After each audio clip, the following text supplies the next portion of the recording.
I'm glad to see you at my live stream. And so today I wanted to talk to you guys about having an impact on your students' behavior in the classroom and what that might look like specifically, because I got a couple of questions about part 2. So there were 3 fundamental elements to this classroom management piece that we talked about yesterday, and part 2 was the piece that generated probably the most curiosity. So I just want to talk to you guys a little bit about that piece. Okay, let's go ahead and get started. So like I said, a couple people had asked me about part 2, and in the last video on classroom management and our behavioral impact that we can have on student behavior, is we talked about 3 vital steps to reducing problematic behavior in our classroom. The first part was the emotional steadiness, the emotional constancy piece of it, right? Remaining steady and not like this.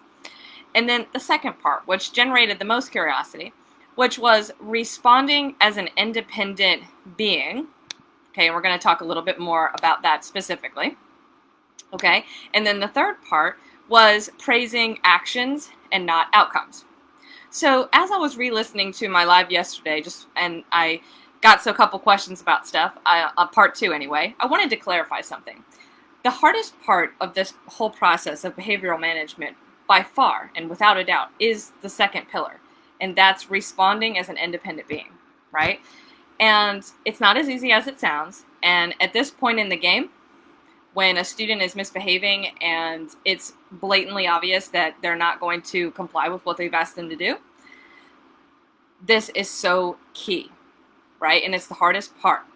So let's go ahead and talk about some specific examples. Now, one thing I want to clarify, though, is that this second part, responding as an independent being, this is when battles are won and they're lost. So this is majorly important, okay? So why do I say that? Well, the reason is because when kids at home or at school, doesn't matter what the setting is, when they want to engage us in an argument or push us to cave in or give in to their demands, right? This is when situations can become especially volatile. Temper tantrums are thrown, things go flying across the room, things are said, right? It's tough. And this is the part where most people fold. Why? Why is that? Well, because as an individual, as an adult, when we take back our power and we respond as an independent being that's totally uninfluenced by the behavior of the child, what happens is, for the child, desperation mode sets in, and in that mode, they're going to push our buttons and the bounds of our patience to their limits, right? Because they want to control us. And it's at this point, when things are hardest, that we tend to cave because we're tired or we're frustrated, or we engage in an argument because we think that we can simply overpower them or that we can win, right? But the bottom line is that nobody can win an argument or a battle with a kid. They just can't. And the reason why is because we just don't play by the same rules, right? And the end result of engaging in this kind of battle, it's always going to be pain and resentment. Always. There's always going to be pain and resentment there. And in some extreme cases, there might be revenge on the child's part because they feel hurt, right? So they're thinking to themselves, well, I feel hurt, so I'm going to hurt you, right? And so it is never in our benefit to engage a student in a power struggle as teachers, right? The only way to win this battle is to declare yourself free and liberate yourself from the student's control. It's the only way to win, right? So I'm going to give you a specific situation that I've seen unfold in some classrooms before, and I've observed a lot of classrooms. So this might sound familiar to you. All right, ready? Let's go ahead and get started. So the situation is this. Your second period class is very enjoyable until one day it isn't. 2 students that sit on the right-hand side of the room, they're talking incessantly during instruction, and they're not participating in any of the activities, while the other students are hard at work and actively taking notes. These 2 students, they've not been the most pleasant individuals to work with, and they've not had the best grades in the world. And they also both have a strong sense of entitlement. Their parents are not any help to you, as they're going to support their kids and oppose you, the teacher, at every turn.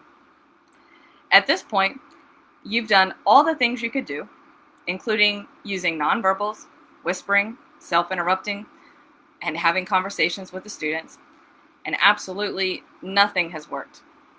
They've dismissed your corrections like it was their job. There's also no obvious sign of behavioral change. So what I mean by that is that most students, when something like this happens, when they're exhibiting behavior that's contrary to their character, usually they're having a bad day or something's going on in their life, right? And we can show some empathy and some compassion to that. But not these two students. These students have always been a slight challenge for you. There's no change in behavior. And throughout this whole year, they haven't really done anything that's super bad, super egregious, but they always do just enough to keep you on the edge. Okay? Finally, though, their behavior has gotten to the point where it's gotten to a boiling point, and you directly and publicly confront the ringleader, telling him or her to switch their seat with someone else in another part of the room. The student responds to you saying, "But other people were talking. Why do I have to move?" Now what? So you obviously know that as the adult in the room, that the student's behavior is indicative that she wants to get into a power struggle with you, or he. And he or she knows that she's going to win that power struggle. She knows that she's going to win. And your emotions are running high at this point because of her outright defiance, and everyone is watching. Your move, teacher. What are you going to do? So this is where responding as an independent being is key. And this is where a lot of people fold. You have to be free from the taunts and demands and the defiance of the student.